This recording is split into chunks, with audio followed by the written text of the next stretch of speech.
আচ্ছা দেখো, এখানে বলছে যে একটা বস্তুকে যে মানে 240 ফিট পার সেকেন্ড এই বেগে নিক্ষেপ করছে, আর নিক্ষেপণ কোণ বলা হয়েছে 30 ডিগ্রি।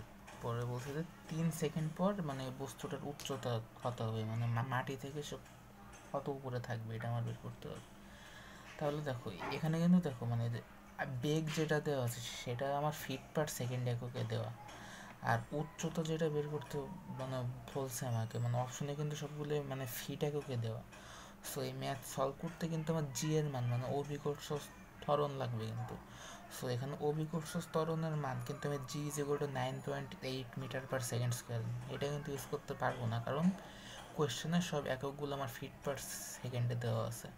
সো মানে জি এর মান ফিট পার সেকেন্ড এককে সবসময় মুখস্থ রাখবো যে ফিট পার সেকেন্ড স্কোয়ার এককে জি এর মান হচ্ছে 32। ঠিক আছে, সো আমরা এখানে জি এর মান ইউজ করবো হচ্ছে 32। ওকে, তাহলে দেখো, তাহলে নিক্ষেপণ মানে নিক্ষেপের বেগ U is equal to 240 feet per second, আর নিক্ষেপণ কোণ alpha is equal to 30 degree.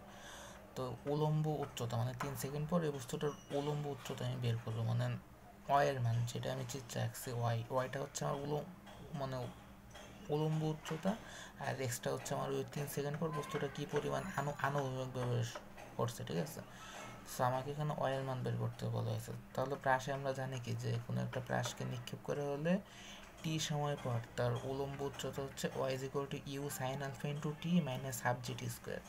তাহলে ইউ এর মান দেওয়া আছে সাইন আলফা মানে আলফার মান 30 ডিগ্রি, আর জি এর মান এখানে আমরা ইউজ করবো 32, কারণ কোশ্চেনের সব ফিট পার সেকেন্ডে গুগে দেওয়া। সো এটা করলে ওয়াই এর মান আসে হচ্ছে আমার 216 ফিট। ঠিক আছে, সো এটা হচ্ছে আমার অ্যান্সার। আর যদি কোয়েশ্চেনে বলতো যে 3 সেকেন্ড পর বস্তুটার আনুভূমিক দূরত্ব কত হবে, তখন আমরা যে x is equal to u cos alpha t এটা বের করে বলতে পারতাম যে 623.54 ফিট। ঠিক আছে, মানে এক্সটা কিন্তু আমাকে এখানে বের করতে পারে না, আমাকে এখানে ওয়াই এর মান বের করতে হচ্ছে। ঠিক আছে, ওকে।